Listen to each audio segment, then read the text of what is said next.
First periods Dastak दे चुकी है।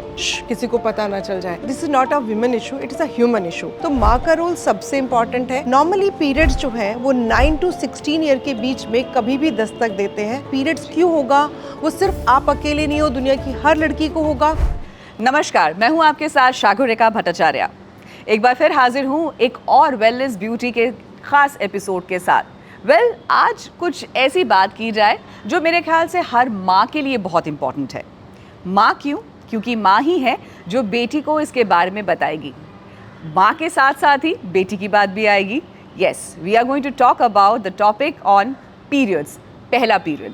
और इसी पर जानकारी जानने के लिए और तमाम चीज़ों के बारे में बात करने के लिए हमारे साथ जुड़ चुकी हैं doctor Surabhi Singh. So doctor Surabhi Singh जो कि है गायनोकोलॉजिस्ट, प्राइमरीली कॉस्मेटिक गायनोकोलॉजिस्ट, लेकिन आज के लिए अगर मैं आपको गायनोकोलॉजिस्ट के नाम से ही मुखातिब करूंगी। Doctor, thank you so much for coming over. Thank you so much for calling me again on this platform. Thank you. Doctor, मेरे ख्याल से आपके पास ऐसे सवाल कई आते होंगे जिनके जो माएँ हैं अपनी बेटियों को लेकर आती होंगी, और आजकल तो मेरे ख्याल जो जेन जी एंड जेन एक्स इतने ज़्यादा अग्रसर हैं कि वो खुद ही आ जाते हैं सवाल पूछने की। फर्स्ट पीरियड्स दस्तक दे चुकी है। अगेन बहुत सारे क्वेश्चंस दिमाग में रहते हैं, काफ़ी उथल पुथल, केमिस्ट्री, बायोलॉजी, फिजिक्स दिमाग में चल रहा होता है। So to start off with first periods. So जैसे आपने कहा कि जेनजी है, प्रॉब्लम पता है क्या है, पहले जब हम थे उस एज में तो हमारे पास कोई सोर्स ऑफ नॉलेज नहीं था। मम्मी से पूछा, मम्मी ने कुछ भी बोल दिया, नहीं बोल दिया, किसी को पता ना चल जाए। yes. सवालों के जवाब ही नहीं थे। अब प्रॉब्लम ये हो गई कि जेनजी के पास सवालों के इतने जवाब हैं कि वो इतना कंफ्यूज है कि सही क्या है। कोई इसमें नॉर्म्स तो है नहीं कि कोई भी बोल सकता है इंस्टा पे, कोई भी बोल सकता है यूट्यूब पे, कोई भी व्हाट्सएप ज्ञान दे सकता है। तो अब वो बेचारा बच्चा इतना कंफ्यूज है कि सही क्या है, गलत क्या है, समझ नहीं आ रहा। तो ऐसे में बहुत इंपॉर्टेंट है कि इस तरह के टॉपिक को सही तरीके से, सही इन्फॉर्मेशन को राइट एज पे डिस्पेंस किया जाए, दिया जाए। और इसमें माँ का रोल बहुत बहुत बहुत स्पेशल होता है, क्योंकि ये जर्नी अकेले चलना बहुत मुश्किल है। मतलब आजकल फादर भी काफ़ी हेल्पफुल हो गए। मैं जितने सारे एड्स देखती हूँ मुझे बहुत अच्छा लगता है जहाँ फादर अपनी बेटी के फर्स्ट पीरियड में उसको हेल्प कर रहे होते हैं। तो ना सिर्फ माएँ, मुझे लगता है पूरी फैमिली को एक फैमिली के लिए ये चीज़ होनी चाहिए जिसमें कि हर कोई एक सपोर्टिव रोल दे सके। एग्जैक्टली, बहुत राइटली आपने बहुत very rightly you have said that it's not about a female thing, it's about a entire family. यहाँ पे आपके पापा का भी रोल आता है, भाई का भी रोल आता है, क्योंकि उनका सपोर्ट बेहद ज़रूरी है। बिकॉज मुझे लगता है कि जब फर्स्ट पीरियड्स होता है उस बच्चे के लिए, टीनेजर कहें, क्योंकि आजकल तो मेरे ख्याल से पीरियड्स टीनेज से पहले ही दस्तक दे रहे हैं। That is again a new norm which has started, I think, मेरे ख्याल से because of the environment, the body going through many changes. So शायद ये रीज़न है, और इस वक्त आपके बच्चे को आपके सपोर्ट की सबसे ज़्यादा ज़रूरत होती है। जैसे आपने कहा कि this is not a women issue, it is a human issue. और इस बात को हमें ऐसे ही समझना है, क्योंकि आज तक जो हमने देखा है घर में पापा, भाई, अरे ये क्या बोल दिया, किसी को पता ना चल जाए, ये भूत ऐसा कंधे पे बिठा दिया जाता था कि बस कुछ भी हो जाए, ये भूत खुश रहना चाहिए कि किसी को पता ना चल जाए, से लेकर आज ये बात कि अब पता चलने दो, यहाँ तक की जो जर्नी है ना, ये बहुत इम्पॉर्टेंट है और ये सबके साथ ही की जा सकती है। जहाँ तक बात आती है कि हमें क्या क्या ध्यान रखने की ज़रूरत है और कब से हमें इसके बारे में बात कर लेनी चाहिए। नॉर्मली पीरियड्स जो हैं वो 9 to 16 ईयर के बीच में कभी भी दस्तक देते हैं, तो इसको नॉर्मल कहा जाता है। इसमें इंपॉर्टेंट बात ये कि 9 to 10.5 ईयर, 10.5 साल की उम्र के बीच में अगर पीरियड्स हैं और बच्चे की हाइट अभी आपको लगता है कि पूरी फुली गेन नहीं हुई है, तो हम इसको नॉर्मल नहीं कहते, हम पीडियाट्रिक एंडोक्राइनोलॉजिस्ट से मिलने की सलाह देते हैं ताकि पहले हाइट फुली अटेन हो जाए, उसके बाद पीरियड्स आएँ। ये नहीं कहेंगे कि पीरियड्स आने के बाद हाइट रुक जाती है, बिल्कुल मैं ये नहीं कह रही हूँ, बट इसका मतलब हार्मोन की सीक्वेंस में कोई चेंज आ गया है तो उस सीक्वेंस को ठीक कर दिया जा सके। प्यूबर्टी जब दस्तक देती है, नॉर्मली 8 साल की उम्र में प्यूबर्टी के जो सिम्टम्स से आने शुरू होते हैं, स्टार्टिंग फ्रॉम द हेयर्स, बाल सिल्की होंगे, स्किन ग्लो करने लगेगी, आपकी वॉइस चेंज होने लगेगी, ब्रेस्ट बड्स आने लगेंगी, एक्सिलरी हेयर्स आने लगेंगे, प्यूबिक हेयर्स आने लगेंगे, कमर पतली होने लगेगी, आपकी दिमाग में अलग तरह के ख्याल आने लगेंगे और साथ में पीरियड्स आने लगेंगे। Normally first symptom of puberty आने के 1 से 1.5 साल के अंदर पीरियड्स आते हैं। तो हम बच्चे को प्यूबर्टी में एक्सेप्टेंस की बॉडी में ये बदलाव होंगे, डरना नहीं है, क्योंकि क्या होता है ना, शुरू से शेम शेम शेम शेम, अब वो शेम शेम वाले बदलाव जब बच्चा अपने शरीर में देखता है तो घबरा जाता है, ओ माय गॉड, क्या मेरे लिए भी सब लोग ऐसा सोचेंगे, क्या ये सब होने वाला है। तो यहाँ से वो जर्नी कि जब हम उसके बॉडी पार्ट्स और उसमें होने वाले चेंज पे बात करना शुरू करें, उसको बताना शुरू करें कि ये चेंजेस इस सीक्वेंस में आएंगे और इसके बाद आपको मेंस्ट्रुएशन होगा, वो पीरियड्स क्यों होगा, वो सिर्फ आप अकेले नहीं हो, दुनिया की हर लड़की को होगा, क्या करना है। जैसे कि अगर आप समझें कि सर्दियाँ थी जी, सर्दियों में अगर मेरे पास जैकेट और कंबल या कुछ सामान नहीं है तो सर्दियों को मैं बहुत गालियाँ दूंगी, कब ख़त्म होंगी। लेकिन अगर मेरे पास रूम हीटर है, मेरे पास कंबल है, मेरे पास जैकेट्स हैं, तो आई विल एन्जॉय। मैनेजमेंट अगर मुझे अपनी सिचुएशन को मैनेज करना आता है तो सब सिचुएशन अच्छी लगती है, हम आराम से मैनेज कर पाते हैं। Lack of knowledge, lack of resources हमें हमारी सिचुएशन को टफ बना देते हैं, और साथ में सोसाइटल प्रेशर।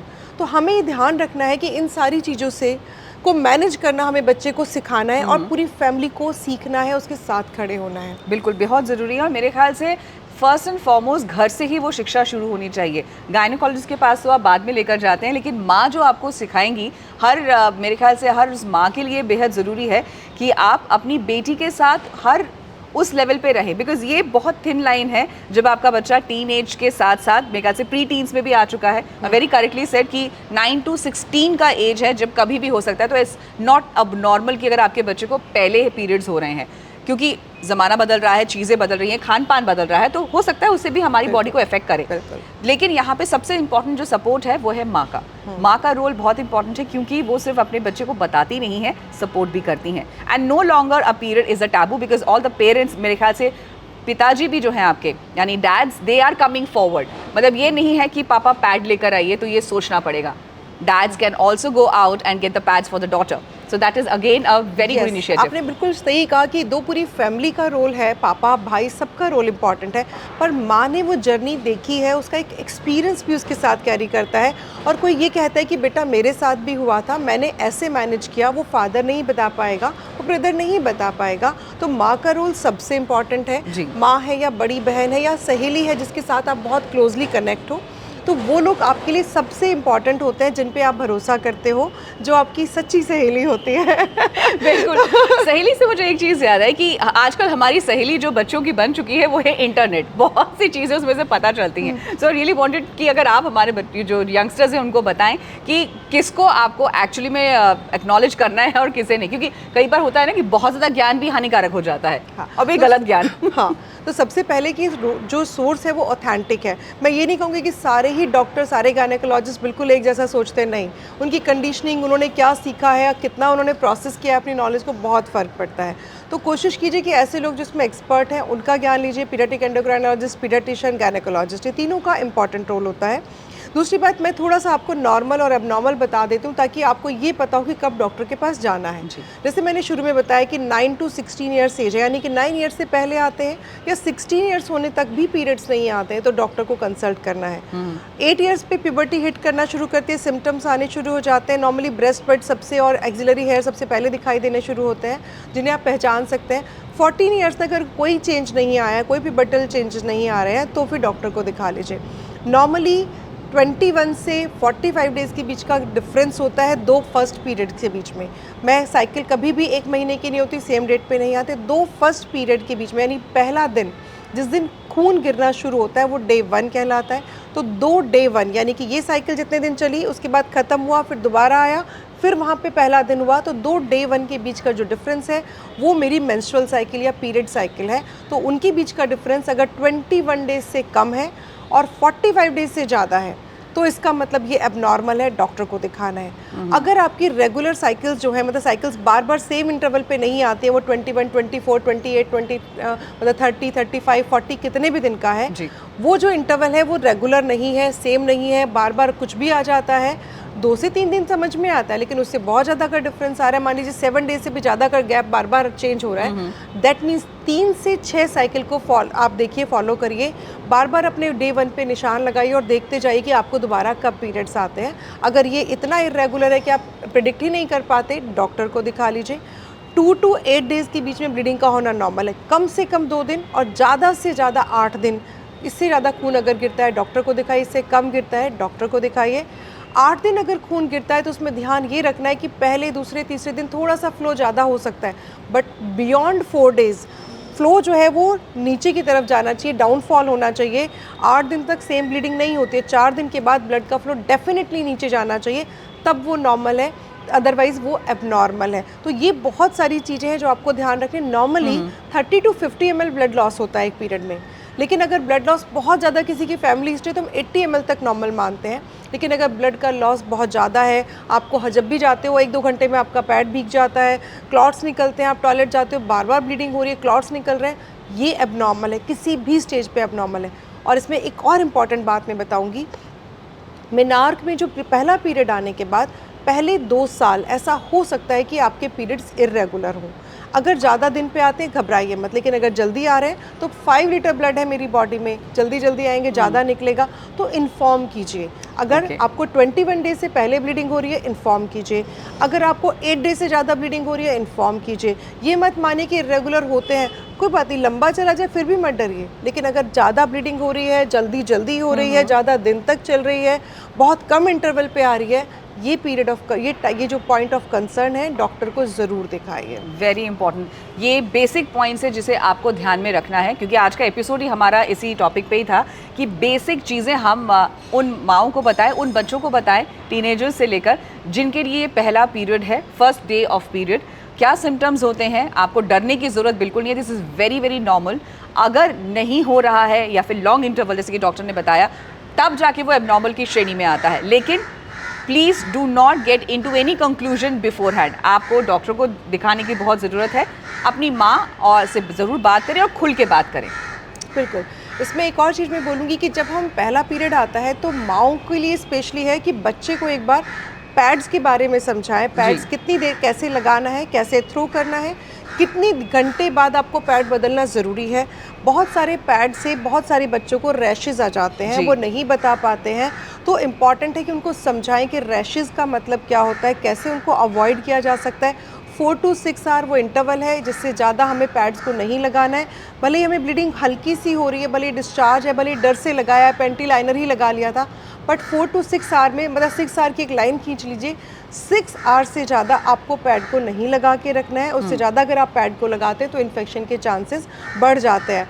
बहुत सारे बच्चों को उसमें नहीं समझ में आता है, पैड उल्टा पुल्टा लगा लेते हैं, पैड हटाया, बाल खिंच गए, फिर वहाँ पे फॉलिकुलाइटिस फुंसियाँ निकल गई, डर के मारे नहीं बता रहे हैं, रैशेज़ हो रहे हैं, बुरी तरह से नहीं बता रहे हैं। बच्चों ये, या एज ए पेरेंट आप ये भी उनको ज़रूर बताइए कि पैड ज़रूरी नहीं कि सबको सेम पैड सूट करे। किसी को क्लॉथ पैड सूट कर सकता है, किसी को मेंस्ट्रुअल कप, किसी को टैम्पॉन, किसी को नॉर्मल पैड्स, क्योंकि इसमें इतना प्लास्टिक होता है, किसी को भी रैशेज़ होना बहुत कॉमन है। तो जब भी आपको लगता है कि रैशेज़ हो रहे हैं, वैसलीन घर में रखिए, नारियल तेल रखिए, शुरुआत में लगा सकते हैं, फिर भी नहीं कंट्रोल हो रहा है, ज़्यादा हो रहे हैं, पैड चेंज करके देखिए कहीं आपको वो पर्टिकुलर पैड से, प्रोडक्ट से तो प्रॉब्लम नहीं है। अदरवाइज़ डॉक्टर को जल्दी से जल्दी दिखाइए, इसको बढ़ाइए मत।